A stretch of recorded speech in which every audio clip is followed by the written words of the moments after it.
Hola, ¿se escucha ahora? Sí, se Hola, escucha. bárbaro. ¿El personal de la Secretaría Académica se retiró? Sí. No, señor doctor Manuel Roberto, estoy ¿Cómo acá. anda? ¿Cómo anda? ¿Lo ¿Sabe ven? que era urgente que hablara con usted? Sí, Como usted señor. necesita estar anunciado de todo, yo mañana doy penal 2 normal, Bien. pero para el martes que viene, no no el 14, sino sería el 21, te aviso que es muy probable que haya un cambio y que se unifiquen las dos comisiones. Buenísimo. Yo para que vos más o menos sepas, te lo confirmo en la semana. Lo tenemos Bueno, que hablar con la doctora Natalia Castro. buenísimo. ¿Tá? Yo es para que vos Haría, sepas. haría como una clase plenaria, entonces. Ponele que Sí. sí. No, Ponele ponele, no. que.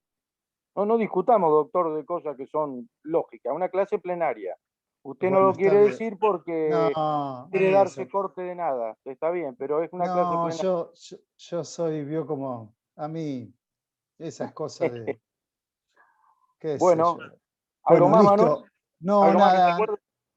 No, Bueno, no te hagas drama. Con lo esto vamos está. armando. Dale, Ocúpate. dale, dale. Gracias por todo, Juan. Te Un dejo un abrazo. abrazo. Hasta luego.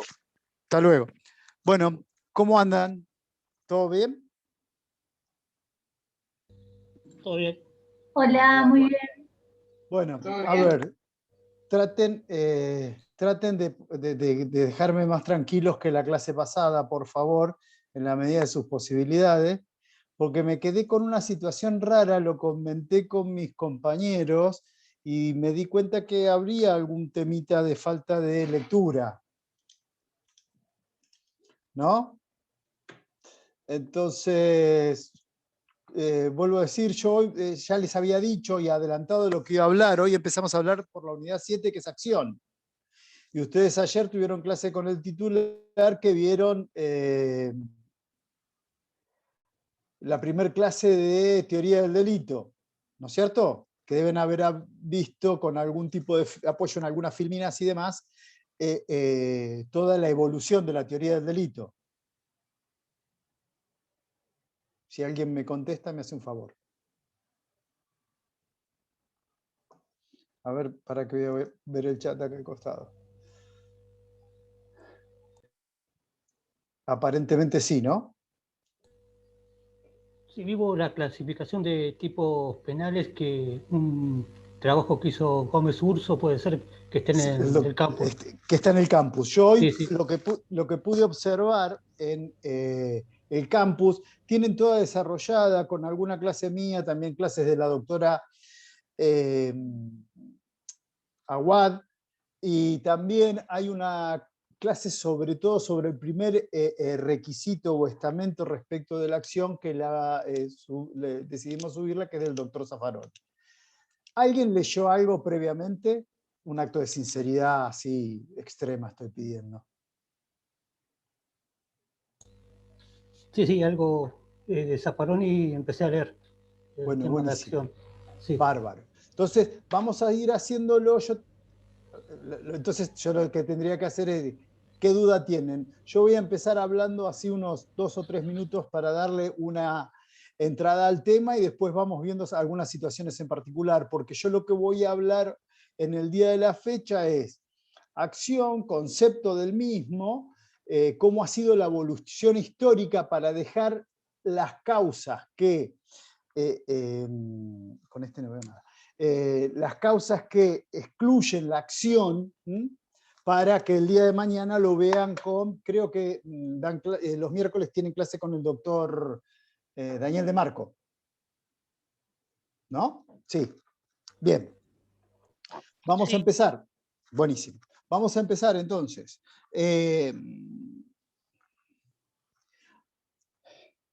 Nosotros vamos a entrar a lo que comúnmente se denomina el primer elemento constitutivo de la teoría del delito y que cobra significativa importancia, ya que es algo que, digamos que es el género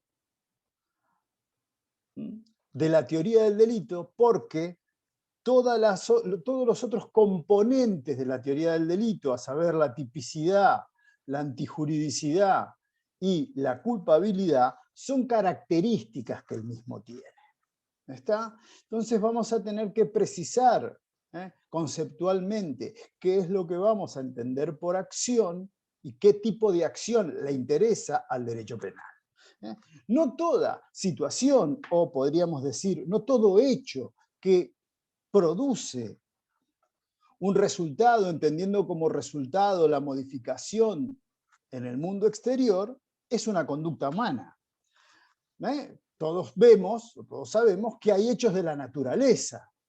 Como bien grafica Zaffaroni en su manual, bien menciona que un rayo produce un resultado en el mundo exterior, pero no es a consecuencia de una actividad humana, sino más bien es a consecuencia de un acto de la naturaleza. Por consiguiente, y de manera sintética, de la conducta que nos vamos a ocupar, es de un hecho humano que además debe ser voluntario. Primer acotamiento, podríamos decir. También tenemos que decir que la acción respecto de la teoría del delito, ya lo dije con anterioridad, es el género o sustantivo del delito. ¿Por qué? Porque tanto la tipicidad como la antijuridicidad y la culpabilidad son adjetivaciones o consecuencias de esa definición de acción. La conducta es el género y los tres restantes componentes que recién acabamos de mencionar son características particulares que me permiten circunscribir a la especie, o sea, que me van a permitir, una vez constatada que hay acción, que hay tipicidad, que esa conducta es antijurídica y que se ha materializado con culpabilidad del sujeto activo, estamos en presencia de la comisión de un delito. Ahora, ¿qué función deberá cumplir la acción en esta concepción de derecho penal que nosotros venimos manejando? ¿Alguien me la podría mencionar o establecer o dar un ejemplo?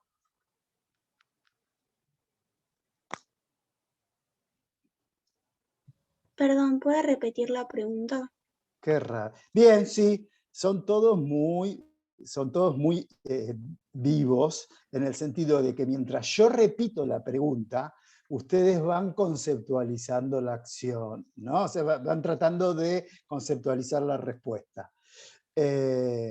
Sí, ¿qué función debiera cumplir la noción o concepto de acción para la conceptuación de derecho penal que nosotros venimos manejando? A ver, ¿a ustedes qué les parece?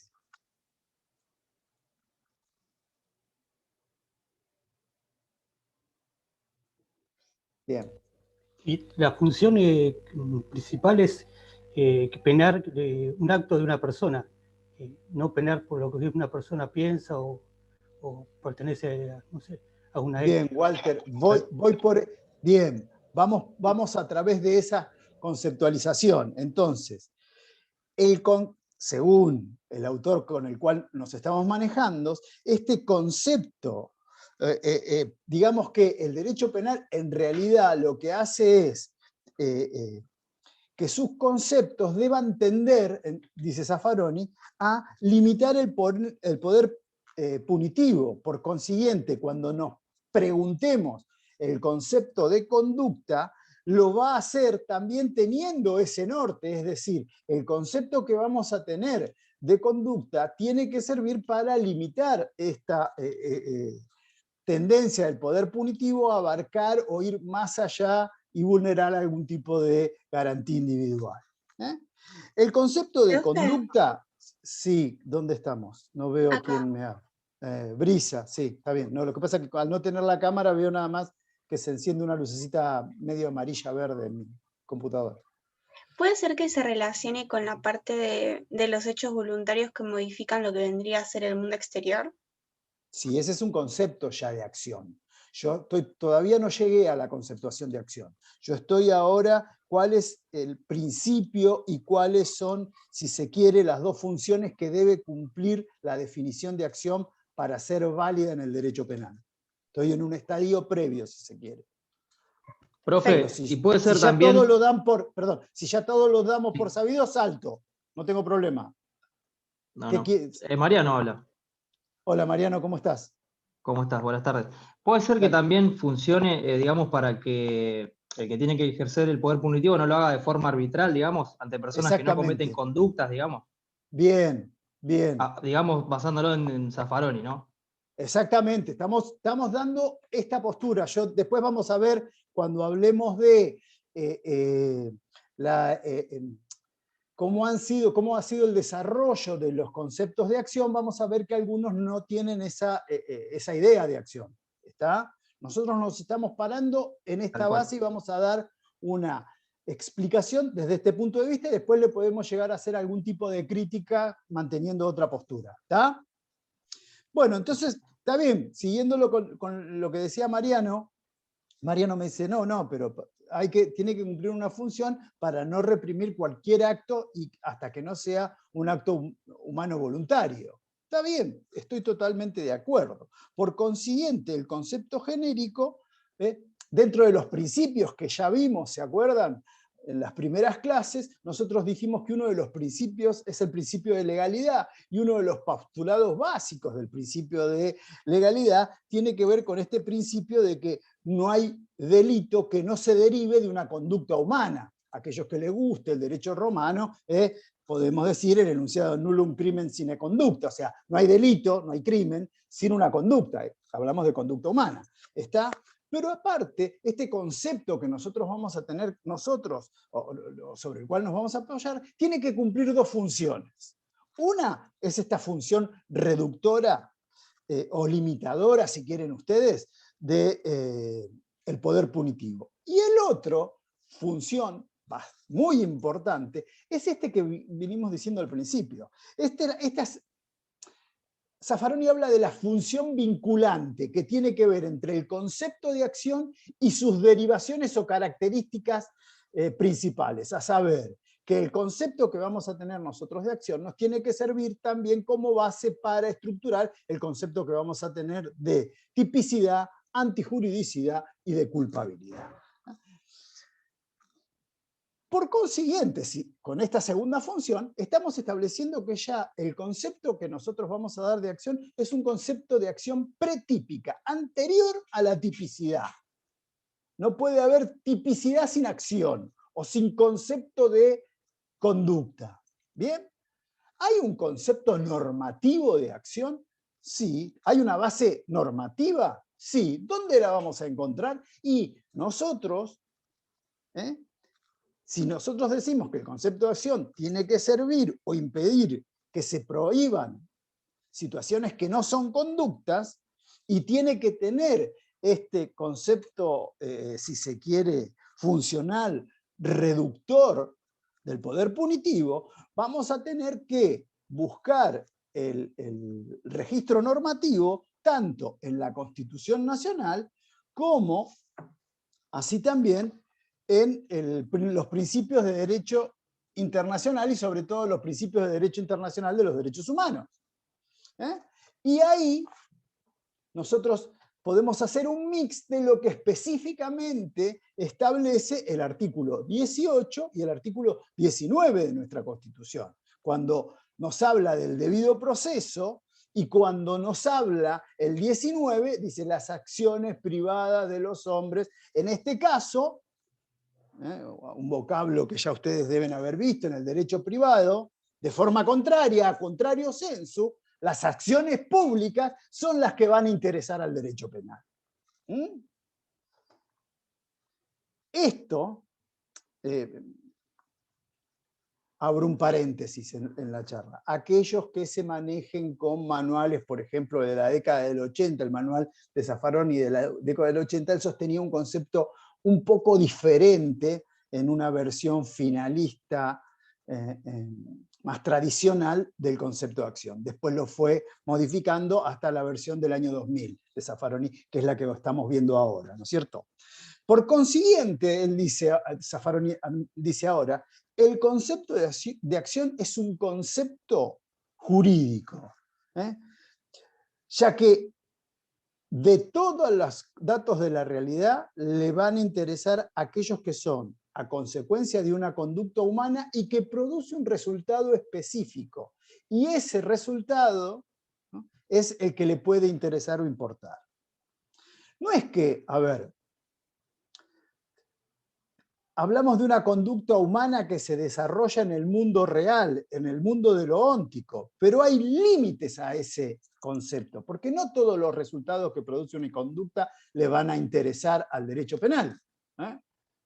Puede haber una conducta de yo limitarme una picazón en mis fosas nasales y al yo tocármelas, eso al derecho penal en principio por ahora no le interesaría. ¿Bien? Entonces nosotros ya podemos empezar a establecer algunas bases para determinar cuál va a ser el concepto de acción que vamos a manejar. Ya lo dijimos al principio, ¿se acuerdan? Conducta es todo acto humano voluntario. Y él, sosteniendo ya postulados anteriores, podríamos decir en la versión clásica del finalismo, él sostiene que la finalidad sirve como elemento reductor, que le sirve como para marcar un límite a establecer que cualquier conducta puede ser delito.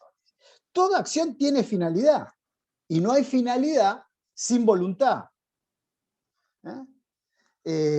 Por consiguiente, la finalidad sirve como concepto limitante de la acción. Si hay una, a ver, como creo que bien explicaba Mariano, puede haber, ya lo van a ver ustedes mañana, conductas sin finalidad, pero esas conductas sin finalidades quedan fuera del derecho penal. A ver, me estoy adelantando, pero un acto reflejo, que es un caso típico de involuntariedad. Hace mucho que, bueno, hace un año y pico que ya prácticamente yo casi un año que no veo a mi médico, pero lo deben haber padecido cuando eran chicos, lo sentaban en un banquito, ¿no? Y con un martillito que tenía una gomita, le tocaban las rodillas para ver si hacían un acto reflejo. Imagínense, que ahora hay otro sistema, perdón, hasta mis hijos que tienen 25 o 30 años se lo hicieron. Todos los pocos que se animan a prender la cámara, que debo decir, los que ya me conocen en Penal 2 me prenden bastante la cámara, en criminología tengo a todos prendidos. Porque, a ver, vuelvo a decirles algo que les dije al principio, si me paran, no entienden, quieren decirme no estoy de acuerdo y demás, me paran, a mí eso es lo que más me gusta. ¿Está? Intercambiar ideas sobre esto. Bueno, volvamos a la finalidad como elemento reductor. Es un elemento reductor, ¿por qué? Porque me va a decir, señor, si es un acto, a ver,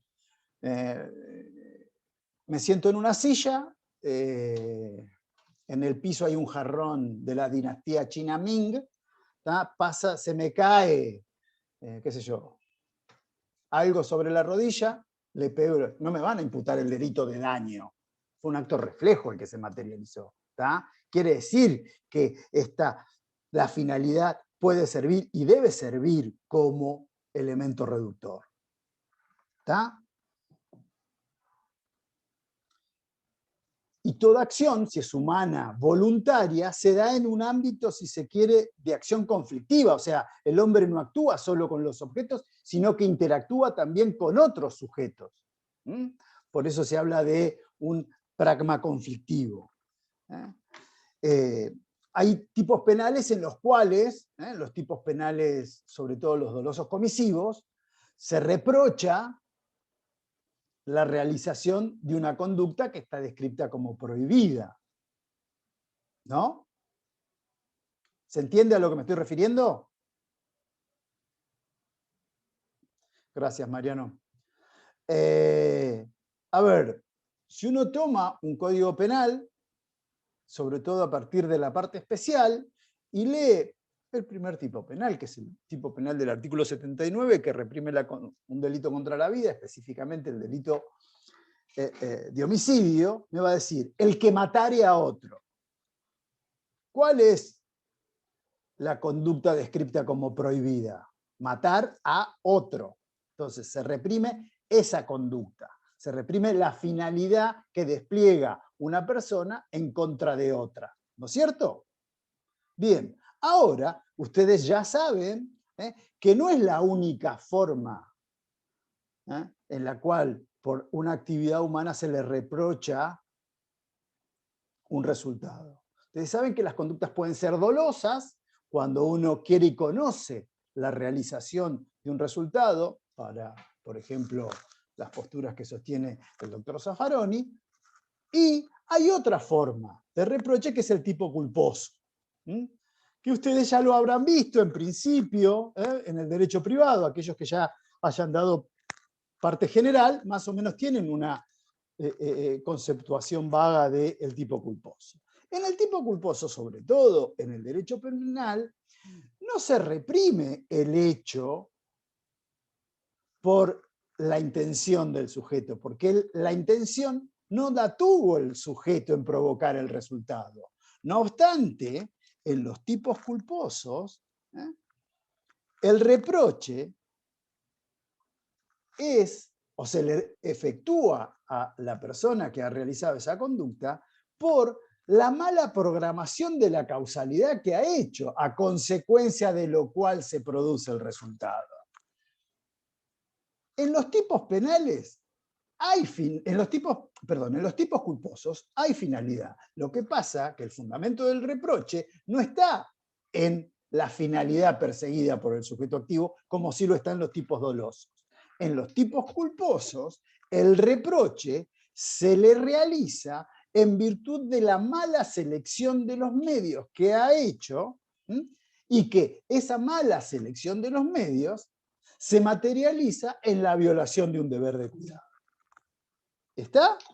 Profe, ¿eso era más o menos lo que pasaba antes con los accidentes de tránsito? Eso, a ver, uno de los ejemplos clásicos de los tipos culposos es los delitos de tráfico automotor, que se entienda, vamos por esa vía. No se le reprocha, a ver, por ejemplo, es el tipo, me extiendo, como siempre, les pido disculpas, porque Rodrigo se ríe, claro, estas clases eran de 30 minutos, 40, yo siempre digo, mira, discúlpame, los 40 me los paso siempre.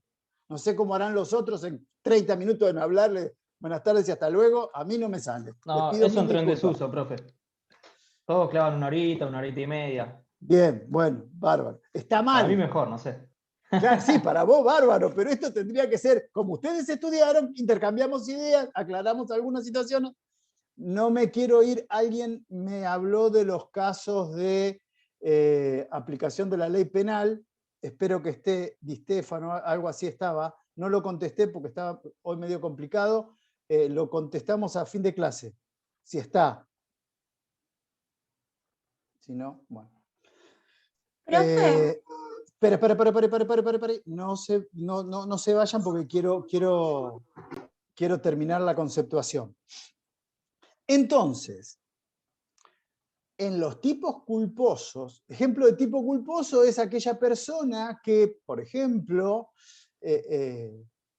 salgo tarde, vamos a suponer que no hay pandemia, ¿no? Pero uno se levantaba tarde, que esto, que lo otro, quiero llegar temprano a mi trabajo. ¿Está? Entonces, en vez de respetar las leyes de tránsito, las vulnero porque quiero llegar temprano a mi trabajo. ¿Está? En vez de ir a 40 o a 60, voy a 50 o 70.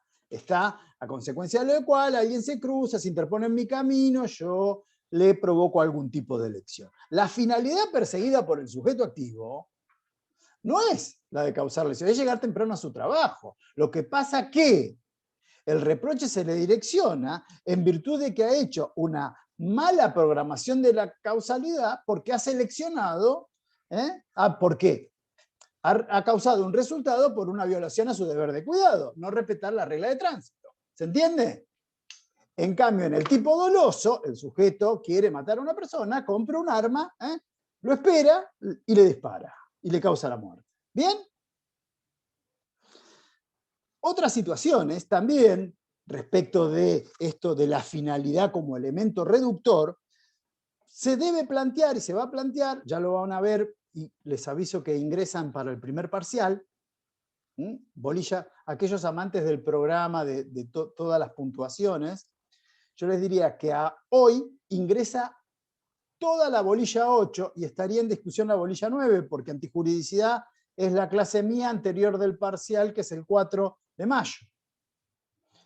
¿Está? Y ya lo saben esto porque calculo que las autoridades se lo comunicaron y demás. El parcial va a ser escrito. ¿Bien? En realidad cambió ahora, como va a ser la modalidad virtual, nos informó el titular de cátedra que va a ser múltiple choice. Sí, sí, tal cual. Tal cual, va a ser múltiple choice y después habrá, creo que el titular va a establecer, el doctor Marcelo Rickert, va a establecer con cuántas preguntas se aprueba y demás, salvo que ya lo dijo ayer y yo me perdí esa circunstancia porque... Supuestamente eran 20 preguntas y 20. tenías que aprobar con 13. Mantuvo la... No, la bolilla 10, Sofía nunca ingresó, siempre ingresaba hasta mitad de la 8, pero ahora como hemos extendido, todavía hoy no te puedo decir, se ingresa hasta la 9 inclusive. La 8 ya te digo íntegra. ¿Está? La 9, hoy no te lo digo, me comprometo a la clase que viene a avisarle si ingresa la 9 o no. ¿Ok? Y me parece así, perdón, ¿quién había dicho? Brisa, tal cual así fue las veces anteriores, eran 20 preguntas a 20 minutos, no recuerdo bien, y con 13 preguntas bien respondidas se aprobaba el parcial. ¿Está?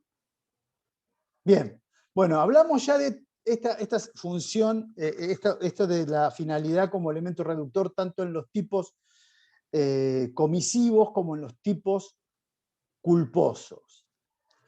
Esta función limitadora, la finalidad como función limitadora, ¿puede trabajar o opera también en los tipos omisivos?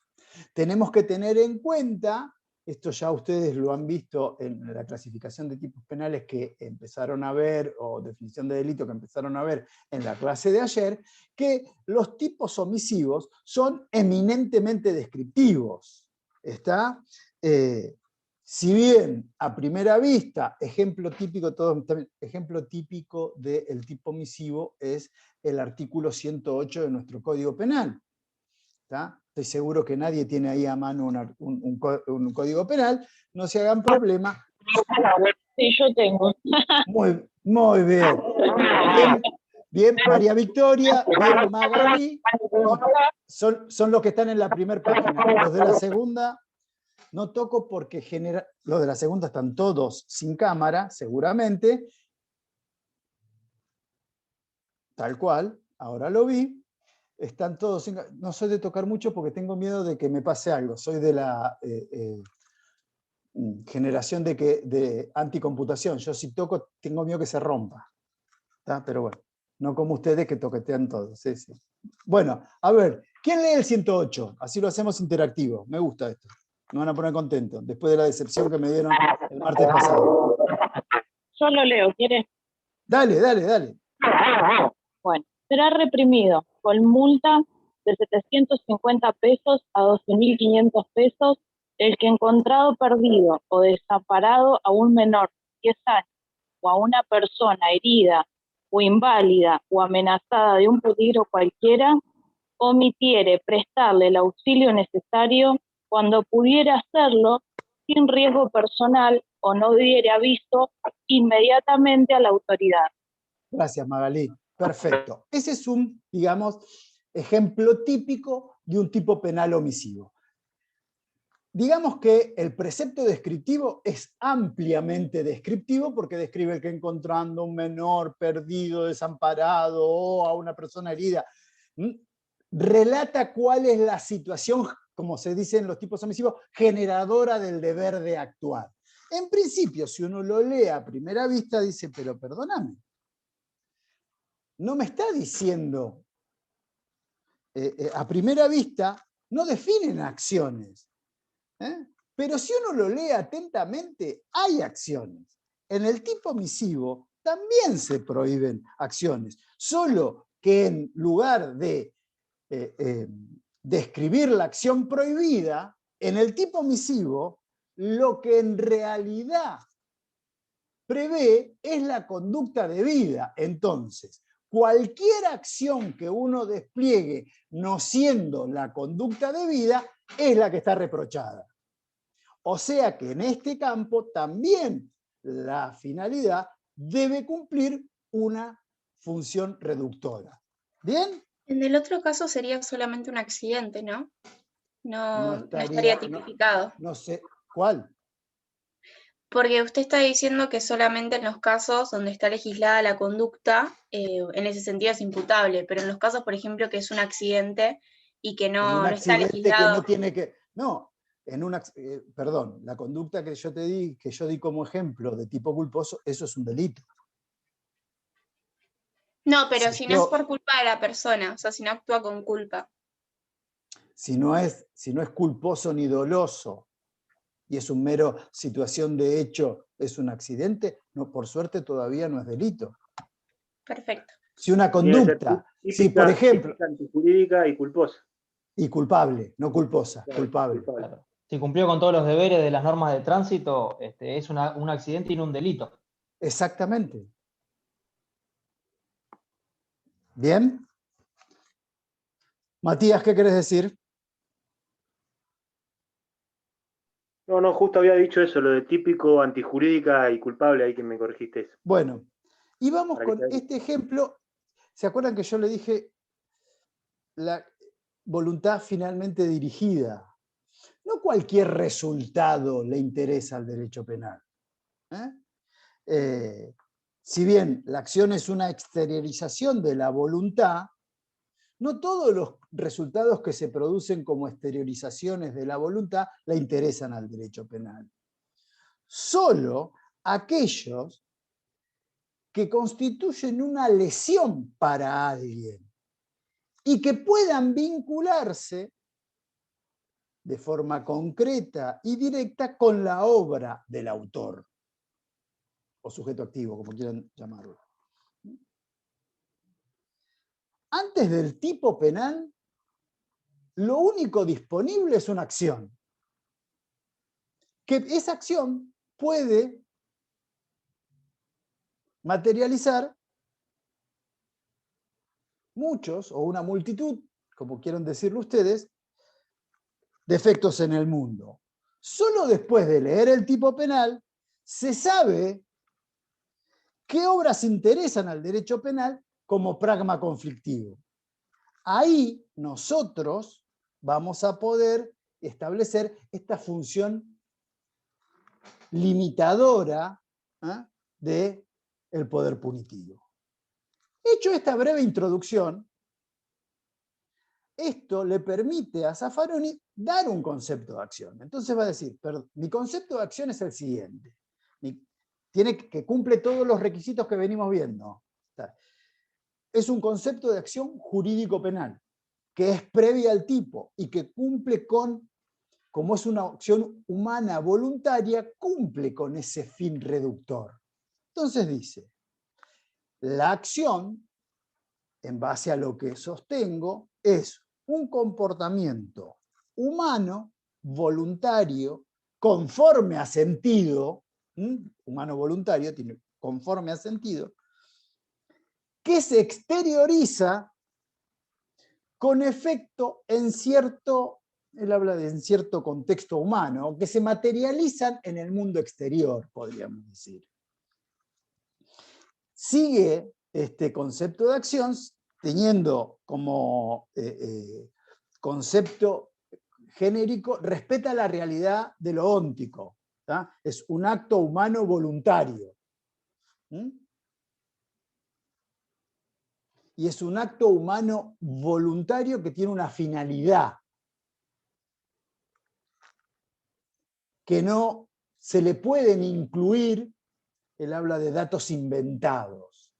Y con esta definición, situación que está harto discutida, él dice que hay tipos penales que para su posición, que en principio es discutible, pero dice, hay tipos penales que no materializan acciones y que por consiguiente, y en virtud de lo que dispone el artículo 18 y el artículo 19 de la Constitución, para su entender, son inconstitucionales. Ejemplo de estos tipos penales, él establece que los tipos penales de tenencia no tienen la garantía constitucional porque tener no es ninguna acción ni ninguna omisión. La simple tenencia y no cumple este fin de reductor del derecho penal. Entonces él, por ejemplo, dice que el artículo 189 bis, cuando habla de tenencia de armas o tenencia de estupefacientes, la ley 23.737, dice que son de constitucionalidad dudosa.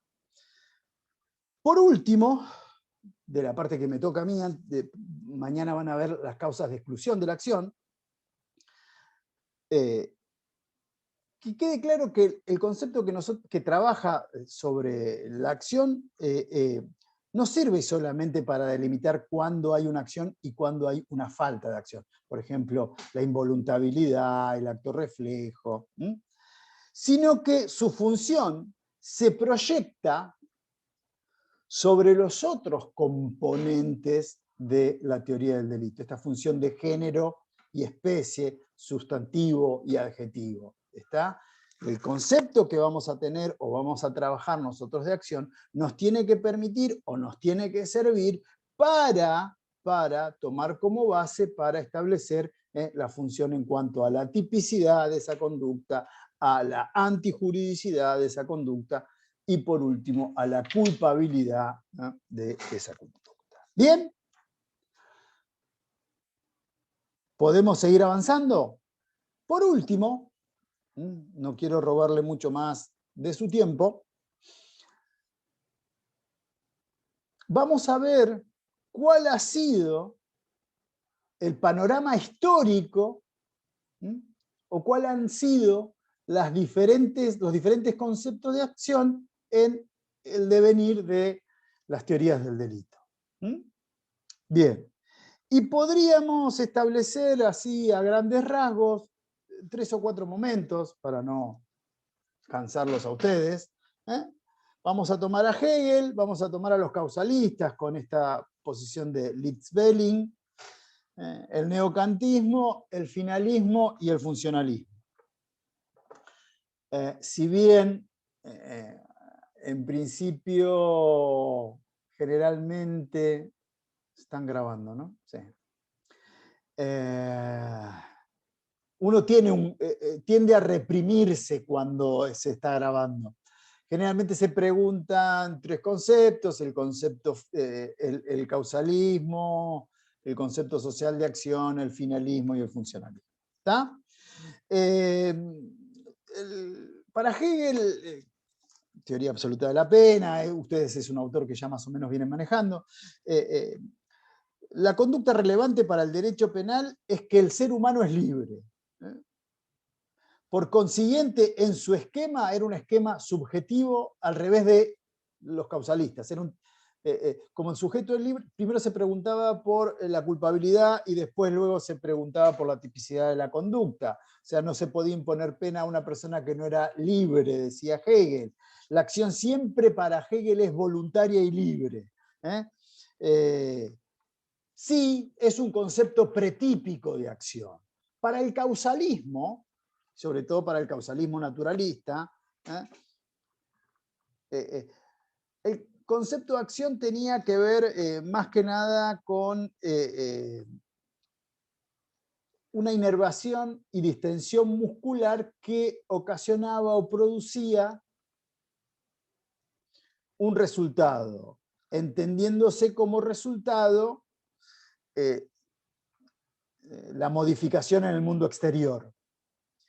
Bien, esto tiene que ver ya con, ustedes lo vieron, con toda, era el epicentro de algunas discusiones que ustedes ya observaron en cuanto a las diferencias entre causalismo y finalismo, ¿no es cierto? ¿Por qué? Porque no daba, con esta definición de voluntad finalmente, la acción como un acto, como el movimiento corporal arbitrario que se realizaba mediante representaciones y la contracción muscular, o inervación y distensión muscular que ocasionaba un resultado en el mundo exterior, la intención del sujeto era ajena. Por eso los causalistas no analizaban ninguna subjetividad hasta el estadio de la culpabilidad, ¿se acuerdan?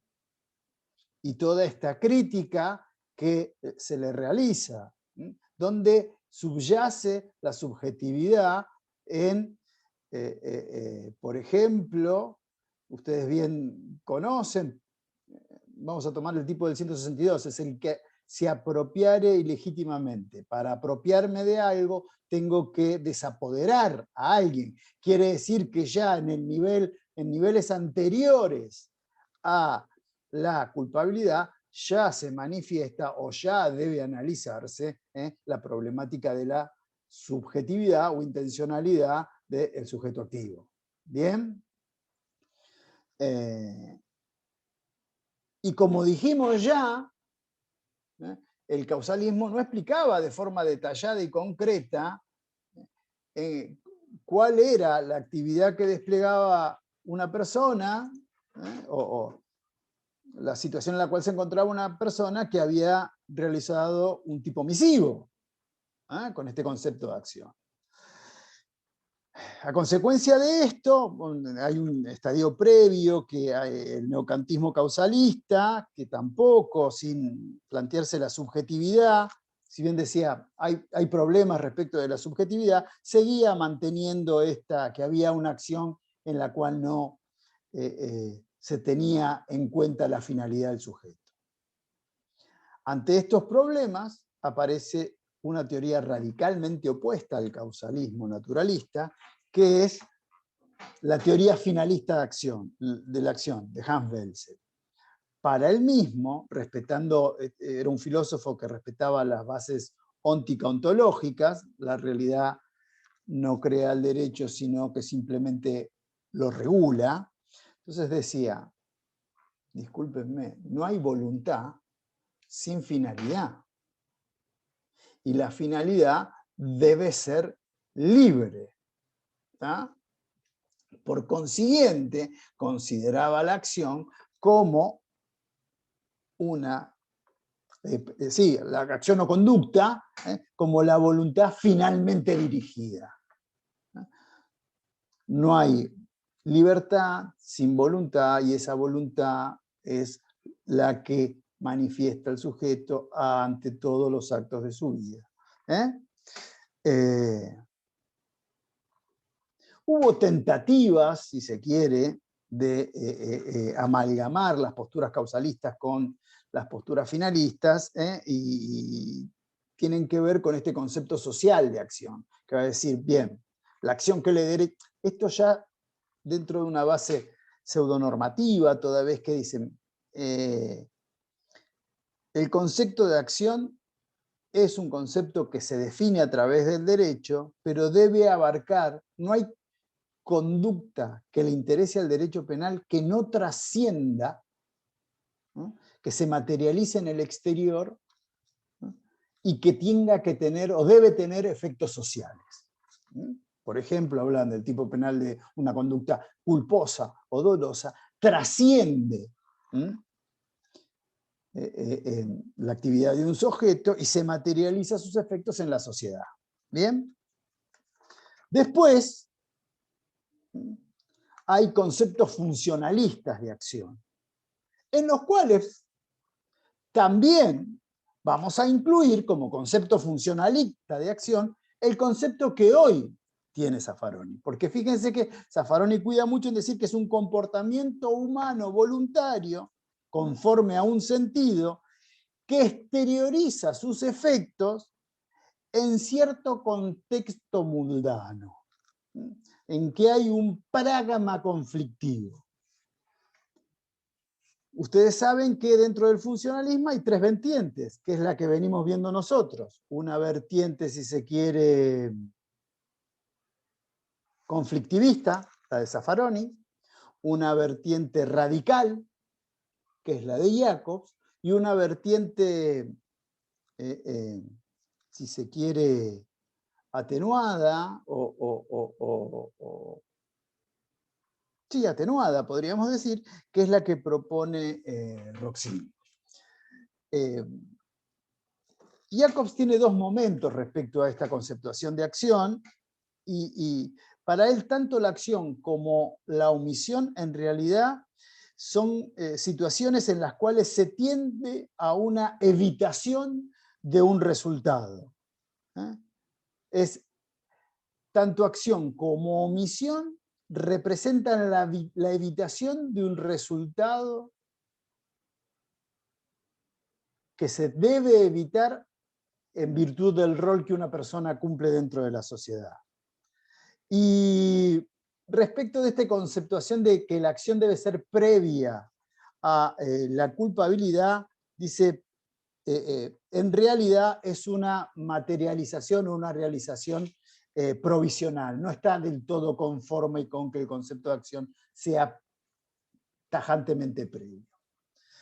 Para Roxin, o para el funcionalismo atenuado, dice que en realidad la acción es la exteriorización y materialización de la personalidad de una persona, que se manifiesta en el mundo exterior. ¿Bien? Ese sería el concepto de acción con el cual tienen ustedes su aproximación en el manual, y cómo ha transcurrido históricamente esta conceptuación de acción.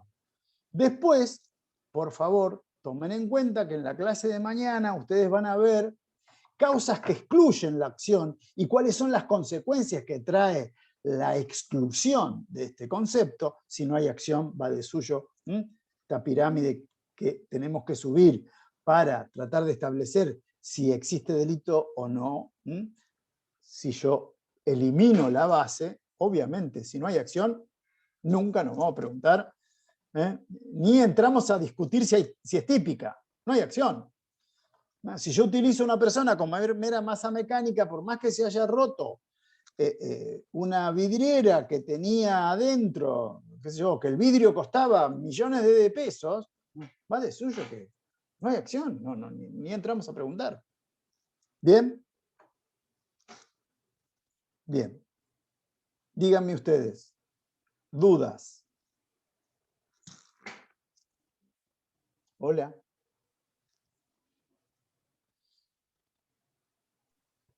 Profe, una consulta. La que quieras. Sobre cada uno de, no sé si decirlo, estamentos, digamos, de la teoría del Perfecto, delito. wow. Alguien empezó a leer. Me pusiste contento. Se va a hacer un análisis, digamos, en cada una de las teorías del delito. Es decir, cuando veamos acción, vemos la acción para cada una de las escuelas, cuando veamos tipicidad, y así, digamos, de manera sistemática. Sería interesante que lo vieras así. Me gusta lo que decís. Por ahí, en algunos casos, va a pasarte que no. Pero la lógica diría que sí, sobre todo al menos... Ay, Dios, siguen grabando. Sí, tiene que ser así. Sí, debiera ser así. Si bien el causalismo, sí, Rodrigo, estoy pensando varias cosas y estoy tratando de materializar como lo tengo que decir para que no quede, pues te imaginas, yo creo que en esta cursada más o menos saqué la cuenta, son como 100 entre Corten comisión la 1, grabación. entre comisión 1 y comisión 2, y nunca tengo más, con ustedes nunca son más de 35, 40, no sé cómo van los otros, me dijeron que más o menos es la misma. Fíjense si el día de mañana le dijeran, los que no estuvieron presentes y no tienen el 75% no pueden acceder al parcial. Qué interesante, ¿no?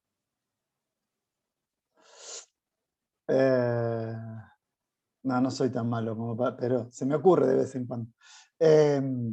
Sí, debiera ser así.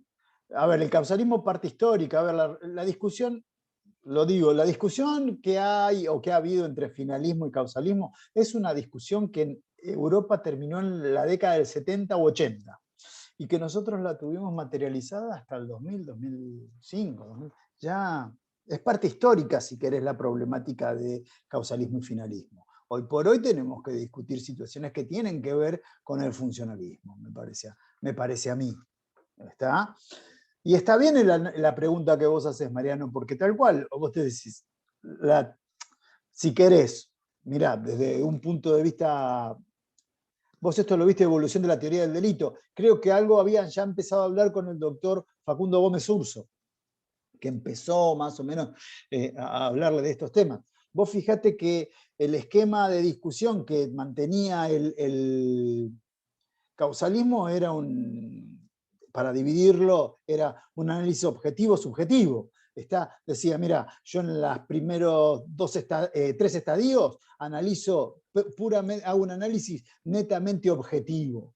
¿tá? No me pregunto por la intencionalidad o subjetividad. Por consiguiente, para el causalismo, tanto el concepto de acción, la problemática que trasunta toda la discusión de la tipicidad, hasta, ya lo voy a hablar yo con ustedes de antijuridicidad, la clase anterior al parcial, vas a ver que el análisis que hacía era un análisis meramente objetivo, despojándose de toda esa problemática que hiciera referencia a la intencionalidad del sujeto. No obstante lo cual, en el finalismo, al cambiar radicalmente el primer elemento, en uno te dice que era un mero movimiento muscular, que esta distensión, inervación y distensión muscular que ocasionaba un resultado. Bárbaro, es una descripción objetiva. El análisis que hacía la tipicidad era meramente descriptivo, o sea, si esa materialización del resultado como inervación o distensión muscular había provocado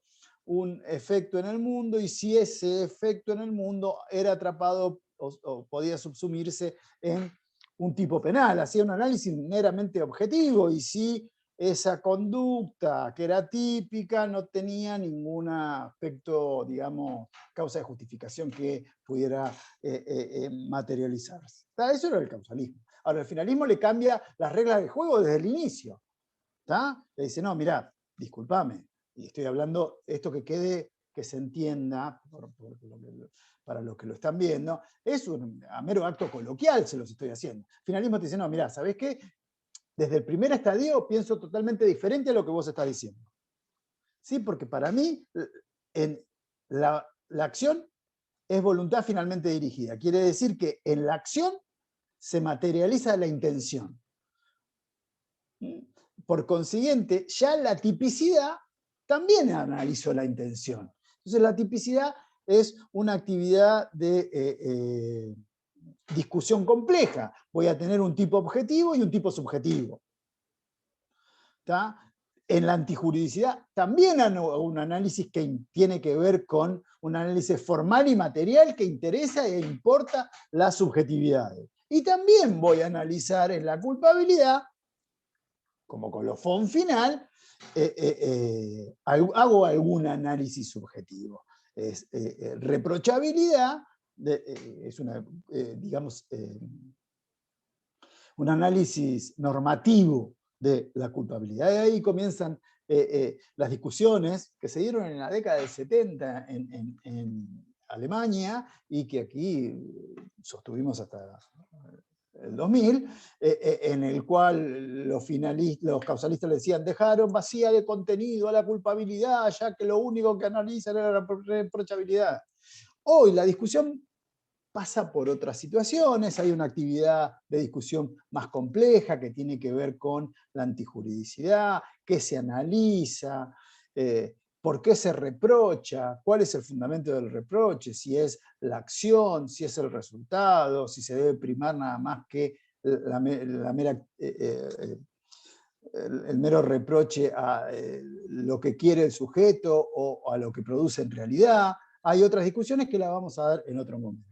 Y vienen, luego de la discusión aparecen las corrientes funcionalistas, tanto el funcionalismo reductor, que es el funcionalismo que empezó a materializar Roxin en Alemania en la década del 60, imagínate, son discusiones viejas, y después, a mediados de la década del 70, con una posición bastante diferente, Jacobs mantiene. ¿Bien? Bien. Esto es un repaso así de café de 5 minutos de la problemática de las escuelas. Esto fue a pregunta de Mariano Emanuel Díaz. Vamos a compartir la culpabilidad. Mariano, ¿está? Claro, porque no quede solo de los 60 que quedaron afuera, y estos dos locos hablan así. ¿Está? Bien. ¿Alguna duda, pregunta? Chicos, vuelvo a hacerle la misma atrevimiento. Soy Pepe Grillo. Aquellos que les guste Disney como a mí, la voz de la conciencia. No se olviden, estamos cerca. Ya aquellos que, no sé, no hice la encuesta, no he hecho encuesta este año, más de la mayoría deberían querer el sistema no presencial, ¿no es cierto? Sean sinceros. Yo quería presencial. Bien. Acabas de ganarte la no conformidad por ser bueno de tus compañeros, porque estoy seguro que la mayoría... sí, yo estoy desesperado. Bueno, les comento y con esto me voy. Ayer volví a tomar, después de casi 1 año y pico, una mesa libre. ¿Cómo se En la sintió, profe? facultad. Raro, ¿no? Uf, no sabes.